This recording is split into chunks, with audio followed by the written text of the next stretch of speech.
Hi hello welcome to our channel. నేను మీ సిరి. ఈరోజు మనం చెప్పుకోబోయే కదా రాక్షసుడు పార్ట్ 32. కథలోకి వెళ్ళే ముందు లైక్ చేయడం మరవకండి.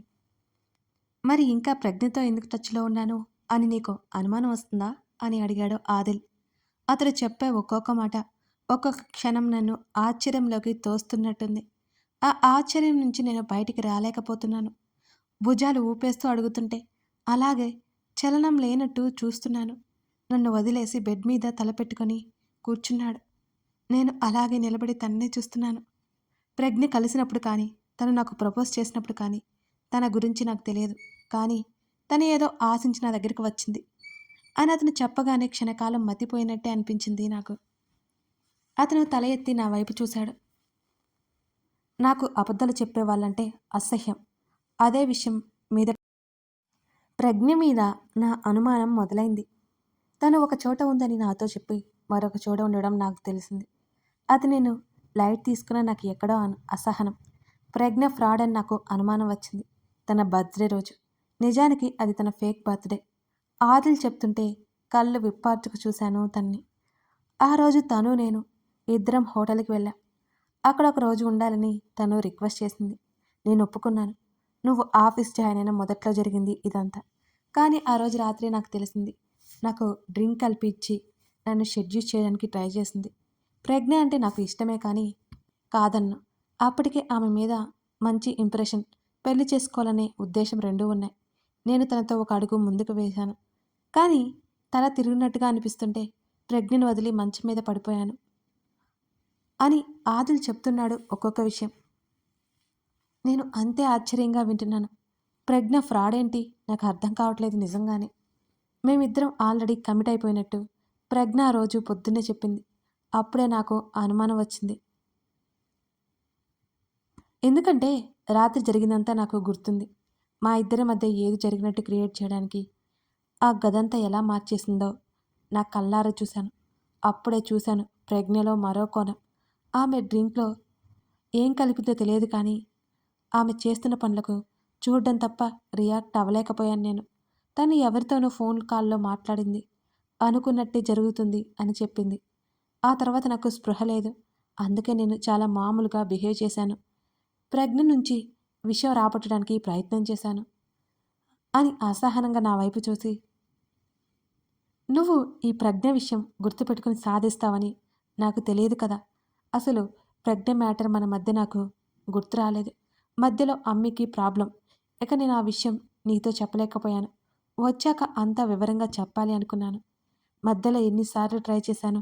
విన్నావా లేదు అని అరిచి, నువ్వు నమ్మినా నమ్మకపోయినా ఇదే నిజం. నిన్ను నమ్మించాల్సిన అవసరం నాకైతే లేదు ప్రస్తుతం అనుకుంటాను. నేను అబద్ధం చెప్పాల్సిన అవసరం అసలే లేదు అని గట్టిగా చెప్పి,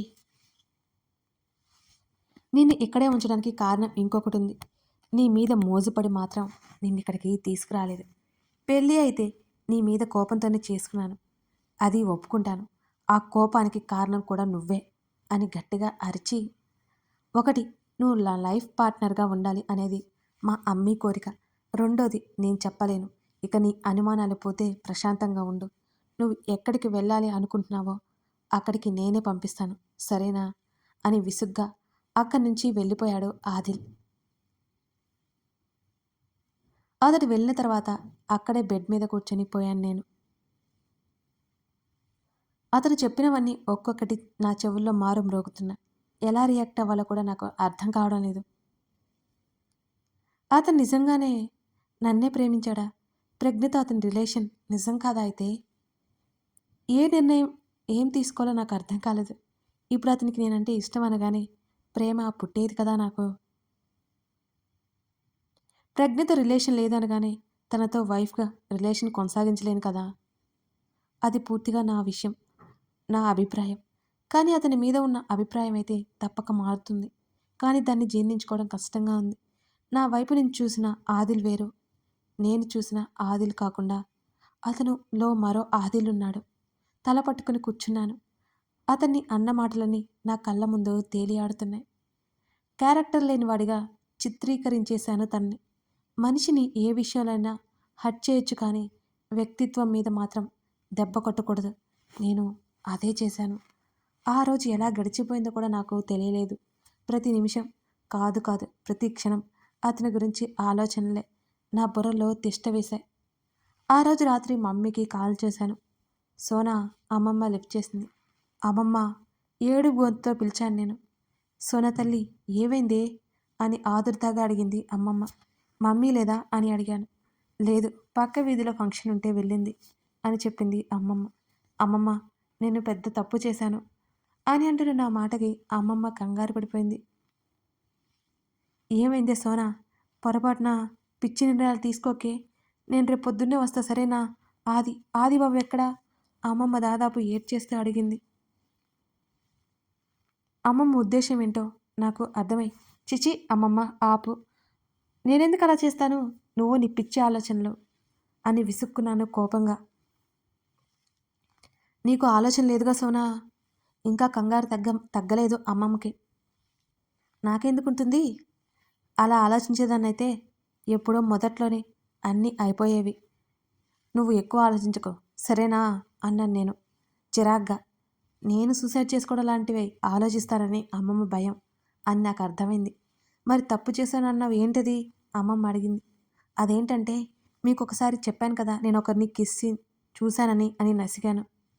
అయితే మీ ఆయన పక్కనే ఉంటాడుగా, పిలిచి ఒక కిస్ కొట్టే, అంతేగాని నాకు ఫోన్ చేసి భయపెట్టాలా? అమ్మమ్మ కోపంగా అరిచింది.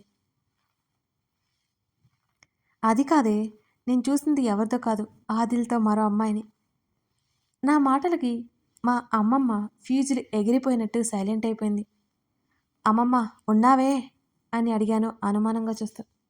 ఓస్ని ఎంత సాకిచ్చావే, అయినా పెళ్ళికి ముందు అవన్నీ కామన్, పెళ్ళయ్యాక చూడలేదు కదా, అందుకే ఆది మీద కోపంగా ఉన్నావా అని అడిగింది అమ్మమ్మ.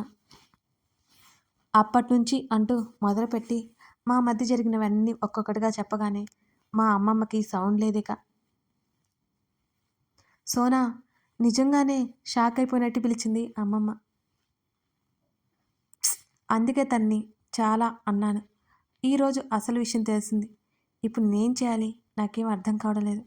చాలా గిల్టీగా ఉంది అని చెప్పాను నేను, చాలా చాలా దిగులుగా. ప్రేమ ఉన్న చోట క్షమించే గుణం తప్పక ఉంటుంది సోనా. అలాగని మీ ఆయన వేరే వాళ్ళతో సంబంధం పెట్టుకుంటే క్షమించమని నేను చెప్పడం లేదు. పెళ్ళికి ముందు ఏదో జరిగిన మిస్అండర్స్టాండింగ్ అని అది పట్టుకుని ఇప్పటికీ లాగుతుంటే ఎలా? నువ్వు అన్ని మాటలు అంటున్నా అతను నిన్ను ఏమనలేదు అంటే అర్థం ఏమిటి? నిన్ను ఎంతో ప్రేమిస్తున్నాడో అనే కదా. ఒకరి వ్యక్తిత్వాన్ని గురించి తెలిసి తెలియక మాట్లాడ్డాం తప్పు సోనా, ముందు క్షమాపణలు అడుగు అని సీరియస్గా చెప్పింది అమ్మమ్మ. కానీ అమ్మమ్మ నేనేం తప్పు చేశాను? నాకు వాళ్ళిద్దరూ అలాగే కనిపించారు. అందుకే నేను మాట్లాడుతుండగానే నా మాటలను మధ్యలోనే ఆపేస్తూ, సోనా అది నువ్వు క్లియర్ చేసుకోవాలి, అంతేగాని నీకు నచ్చినట్టు ఊహించుకోకూడదు. ఈ పాటికి ఆది నీతో అంతా చెప్పే ఉంటాడని అనుకుంటున్నాను. అందుకే మేము తన నిర్ణయాన్ని గౌరవించాం. తన దగ్గర ఉంటే నువ్వు సురక్షితంగా ఉంటావు అనుకున్నాను. అంతేకాని ఆ అబ్బాయిని బాధ పెడతావని మాత్రం కాదు. ఎప్పుడు నేర్చుకున్నావే ఇవన్నీ? ఒక మనిషిని ఊరికే నిందించడం తప్పు. నిలది ఎదురు తిరుగు, అంతేకాని ప్రతిక్షణం మాటలతో హింసించడం ఏంటి? మాట అనేది కత్తివేటు కంటే బలమైంది సోనా. ఒక్కసారి మాట తూలేక వెనక్కి తీసుకోవడం చాలా కష్టం అని అమ్మమ్మ తనకు అర్థమైన దాన్ని బట్టి నాతో అంది. కానీ నేను క్షమాపణ చెప్తే అతను నన్ను చులకనగా చూస్తాడేమో. పిచ్చి సోనా, క్షమాపణలు చెప్తే చులకనని ఎవరన్నారు? నీ వల్ల పొరపాటు జరిగినప్పుడు పొరపాటున క్షమాపణ అడగడం తప్పేం కాదు. అతను ఎందుకు మౌనంగా ఉంటున్నాడో తెలుసా? నిన్ను బలవంతంగా పెళ్లి చేసుకున్నాడు కదా, అతను ఆ అపరాధాన్ని మోస్తున్నాడు. అమ్మమ్మ చెప్తుంటే నేను వింటున్నాను మౌనంగా. నీ వల్ల కాదు, అతను ఆ అపరాధాన్ని మోయాలనుకుంటున్నాడు. అందుకే నువ్వు ఎన్నన్నా భరిస్తున్నాడు. కానీ అది నీ వల్ల కావడం లేదు. స్వయంగా శిక్షించుకోవడం అంత తేలిక కాదు సోనా. ఆదిల్ అదే చేస్తున్నాడు అని అమ్మమ్మ నాకు సర్ది చెప్పే ప్రయత్నం చేస్తోంది. అమ్మమ్మ నువ్వు చెప్పినట్టు నేను మాట తోలడం తప్పే అనుకో అంటూ నా మాట పూర్తి కాకుండానే మా అమ్మమ్మ మధ్యలోనే దూరిపోయింది. అనుకోవడం ఏంటి, ముమ్మాటికి నీది తప్పే అని నాకు మండిపోయేలా చేసింది.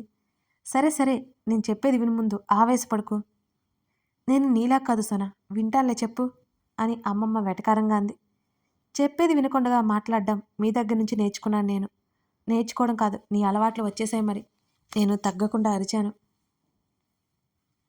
నేను చులకన, నీకు నా మీద బానే వస్తావులేవే అని అమ్మమ్మ అంటుంటే టాపిక్ ఎక్కడికో పోతుంది. నేను చెప్పేది వినామమ్మా అన్నాను విసుక్కుంటూ. సరే సరే, నోటి మీద చేయి వేసుకున్నా, ఏంటో చెప్పు అని అమ్మమ్మ మళ్ళీ అనడంతో నన్ను చెప్పనిచ్చేలా లేదు.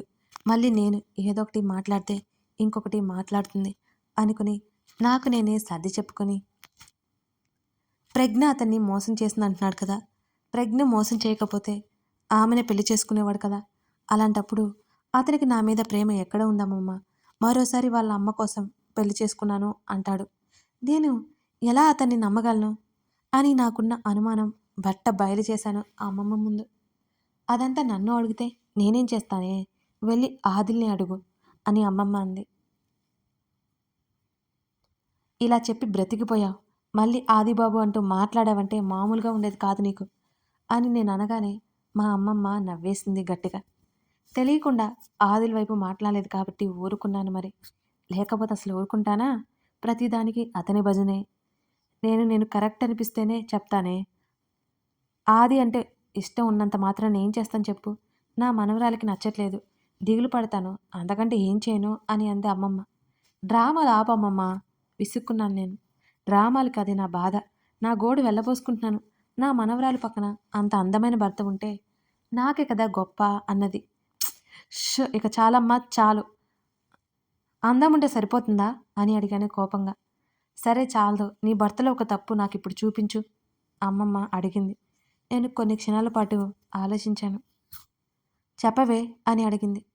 ప్రజ్ఞ, నేను మాట్లాడుతుంటే లేస్తే ప్రజ్ఞ ప్రజ్ఞ ప్రజ్ఞ, నీ భర్త నీ పట్ల చేసిన తప్పు చెప్పు. నన్ను పెళ్లి చేసుకున్నాడుగా ఇష్టం లేకుండానే, అది చాలదా ఏంటి అని అడిగాను. అవునా, సరే గాని ఇందాక మీ స్టోరీ మొత్తం నాతో చెప్పావు కదా, చెప్పేటప్పుడు ఏమన్నావే? మంచివాడు అనుకున్నాను, బాగుంటాడు, బాగా నవ్వుతాడు, ఇవన్నీ ఎందుకు చెప్పావే? నువ్వు అనుకోలేదు, మంచివాడే, నీకు నచ్చాడు, నువ్వు ఒప్పుకోవట్లేదు అంతే అన్నది అమ్మమ్మ పాయింట్ తీస్తూ. ఇక నువ్వు ఆపుతావా?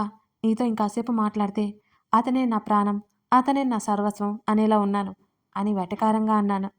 ఏదో ఒకరోజు అంటావులేవే అని టక్కున అంది మా అమ్మమ్మ. మా అమ్మమ్మని మాటల్లో గెలవడం కష్టం అయిపోతుంది నాకు. అంతలేదు, అతనికి నీకు ఇక ఉంటాను అని కోపం నటిస్తూ కాల్ కట్ చేశాను. ఆలోపు మా అమ్మమ్మ నవ్వులు నా చెవిన చేరాయి. నాకు బ్రెయిన్ వాష్ చేసేలా ఉంది.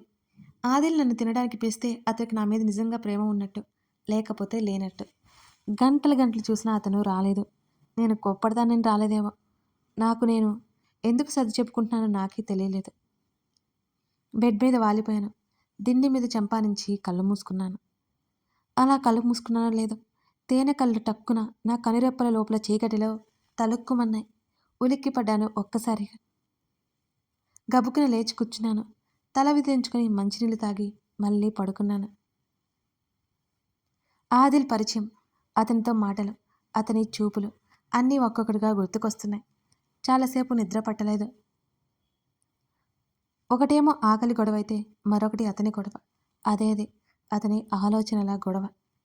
అతనికి సారీ చెప్పేస్తే నాకు తృప్తిగా ఉంటుందేమో. నేను పొరపడ్డం వల్ల అతనికి సారీ చెప్తున్నాను. అతను నాకు ఇష్టం లేకుండానే పెళ్లి చేసుకున్నందుకు అతని మీద నాకు నిజంగా కోపంగానే ఉంది. ఆ రూమ్లోకి రాత్రి వచ్చాడు చాలా ఆలస్యంగా. అప్పటికే కునికి వేసి కూడా లేచాను నేను. టీషర్ట్ అవతల పడేసి సోఫాలో రిలాక్స్డ్గా వెనక్కి వాలాడు ఆదిల్. అతన్ని గమనిస్తున్నాను. అతను గబుక్కున కళ్ళు తెరవడంతో కళ్ళు మూసేసుకున్నాను నేను. అతను నన్ను సమీపిస్తున్నట్టే అనిపించడంతో గట్టిగా కళ్ళు మూసుకొని కళ్ళకు చెయ్యి అడ్డుపెట్టి ఊపిరి బిగబట్టుకొని పడుకున్నాను. నిద్ర నటించడం మహా కష్టం సుమా. అతడి చెయ్యి నా తల మీద పడింది. నా చెంపల మీదకి పడుతున్న జుట్టుని అతను వెనక్కి తోస్తున్నాడు. ఒకటి అర మిస్ అయిన వెంట్రుకల్ని మునివెళ్లతో సర్దుతుంటే ఏదోలా ఉంది నాకు.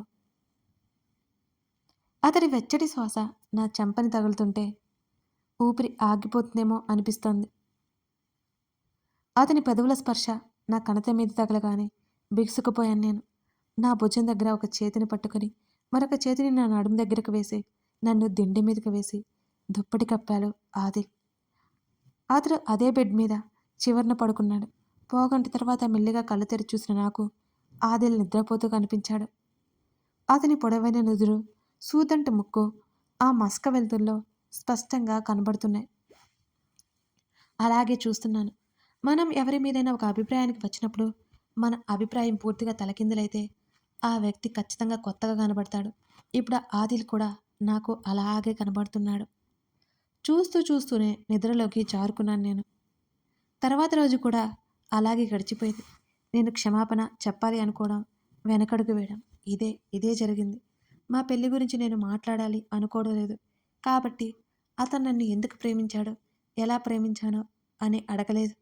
నేను అవసరం లేదు అనుకున్నాను అంతే. ఎందుకంటే నేను అతన్ని ప్రేమించట్లేదు. అవును, నిజం. నేను అతన్ని ప్రేమించట్లేదు. ఆ రోజు రాత్రి సూరజ్ బ్యాచలర్ పార్టీ అని చెప్పిన విషయం గుర్తుకొచ్చింది.